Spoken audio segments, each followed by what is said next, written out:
जोशी साहब, एक बात तो मैं कंफर्मेशन के साथ कह सकता हूं कि ये सरकार बीजेपी की सरकार नहीं है, ये आरएसएस की सरकार है। इसे बीजेपी की सरकार कहना मुझे लगता है ठीक नहीं होगा, बिल्कुल भी, किसी भी हालत में। दिनेश जी, दोनों में कोई अंतर नहीं है। दिनेश जी, तो दोनों मैं में कोई अंतर नहीं है। इसलिए मैं इसको ये केवल आरएसएस की नाम का सरकार फर्क कहता है। हूँ ना। ये केवल इसे नाम का गवर्नमेंट बाय फर्क द है कि जी। मेरा नाम सुनील शुक्ला है और आपका नाम दिनेश बोहरा है। फर्क कुछ नहीं है। तो they are basically non state actors who are taken over the India actually. लेकिन सर ने सावरकर की बात की, तो सावरकर का नाता हमेशा अंडमान से आता है और बात का उनका जीवन बहुत कंट्रोवर्शियल एक्चुअली। और यही एक कारण था कि जब इनको अटल बिहारी वाजपेयी जी ने भारत रत्न देने की फाइल प्रपोज किया था, तो फाइल के आर नारायणन साहब के पास गया था जो राष्ट्रपति थे। तो उन्होंने फाइल पे साइन नहीं किया था और कहा कि आप उससे मिलो आके। तो वो उनको बताया कि जो आदमी बाद में इतनी बार माफी दा नामा दे के आया है, जिसको उसको पेंशन भी मिलती थी ब्रिटिश से और पूरी तरह से उनका साथी बन चुका था, आप ऐसे व्यक्ति को भारत रत्न क्यों देना चाहते हो, क्यों कंट्रोवर्सी पैदा करना चाहते हो? तो अटल बिहारी ने फिर वो फाइल वापस मंगा ली थी, विड्रॉ कर ली थी वो सारी की सारी। कुछ और भी बातें हुई थी जब के आर नारायणन ने उनको स्पष्ट कर दिया था कि मैं इस फाइल पे साइन नहीं करूंगा, आप जबरदस्ती करोगे मैं साइन कर दूंगा, लेकिन ये उचित नहीं होगा आपके लिए। तो वाजपेयी जी सेंसिटिव आदमी थे, तो उन्होंने उसको नहीं किया था एक्चुअली।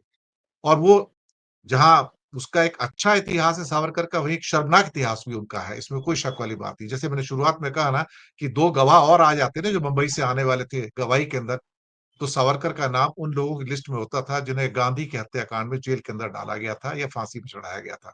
तो नसीब था उनका, बच गए। और वो दो गवाह क्यों रोके गए थे वो भी एक इतिहास है। और वैसे भी सबसे बड़ा जो वहां का शेर है अंडमान निकोबार का, काला पानी, जेल तो बाद में बनी है, उससे पहले भी तो काला पानी था, तब भी तो वहां पे कैदी लाए जाते थे जो वहां से छूट के कहीं जा नहीं सकते थे, आइलैंड था वहां। तो वहां का जो सबसे बड़ा जो शेर है आज तक का इतिहास का, वो शेर अली अफरीदी है साहब। उसका नाम है शेर अली अफरीदी। शेर अली वो शख्स था जिसने लॉर्ड मेयो का कत्ल किया था। अंडमान निकोबार में जब विजिट करने आया था, भारत का एकमात्र वाइसराय जिसका कत्ल हुआ है इंडिया के अंदर अंडमान निकोबार में, वो लॉर्ड मेयो है।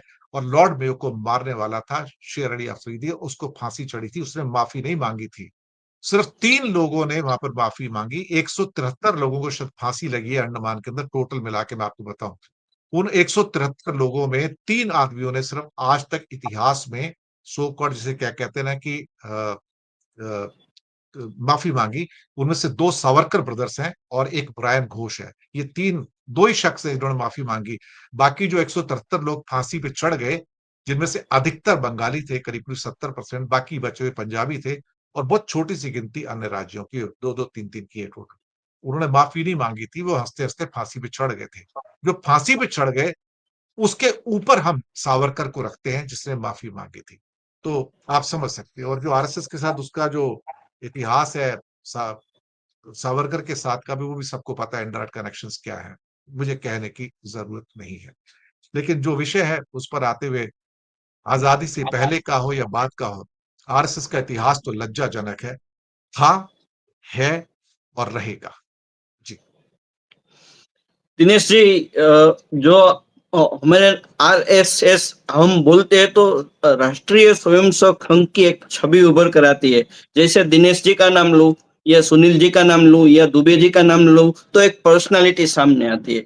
आरएसएस का नाम जब भी सोचते हैं तो हमको कोई क्लैरिटी नहीं होती, छद्मवेश होता है। और सबसे ज्यादा बात है कि मुझे आज के दिन में लगता है कि रहस्यवादी स्वयंसेवक संघ उसका नाम होना चाहिए, क्योंकि बहुत कॉन्ट्राडिक्शन से उसकी हिस्ट्री शुरू हुई है, पास्ट शुरू हुआ है, आज तक ये कंसिस्टेंटली चल रहा है। उसका मेन मोटिव जो 1925 में आरएसएस की स्थापना हेडगेवार जी ने, केशवराम बलिराम हेडगेवार जी ने की, आज तक वो हिंदुत्व और हिंदू नेशन के 2 मोटिव के साथ इंडिया में एस्टेब्लिश हुए और वर्ल्ड का सबसे बड़ा ऑर्गेनाइजेशन हुआ। आज कॉन्ट्राडिक्शन देखिए, आज वो महबूबा मुफ्ती के साथ उसका बीजेपी जो फ्रंटल विंग है, हमने बोला कि उसमें कोई, सुनील जी ने जो बोला, आप बोलते हैं कि उसमें कोई फर्क नहीं है, बीजेपी या आरएसएस में कोई, वो उसके साथ बैठ सकता है,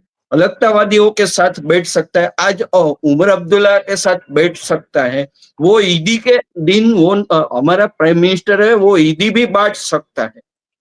जो हिंदुओं ने उसको न्योछावर कर दिया, इस पार्टी को कहां से कहां तक लाकर छोड़ दी, लेकिन उसका जो रहस्यवाद है वो आज तक अकबंद रहा। और जो बात आपने सुनील जी के साथ की थी वो वहां मैं रिलेट कर दूं को, आपको कोई भी स्थान पर अब आरएसएस के कनेक्टेड आदमी ही मिलेंगे, चाहे जुडिशियरी हो, चाहे एडमिनिस्ट्रेशन हो, चाहे, क्योंकि वो अपना विस्तारवाद करने जा रहे हैं और वो उसमें बहुत हद तक सफल हो गए।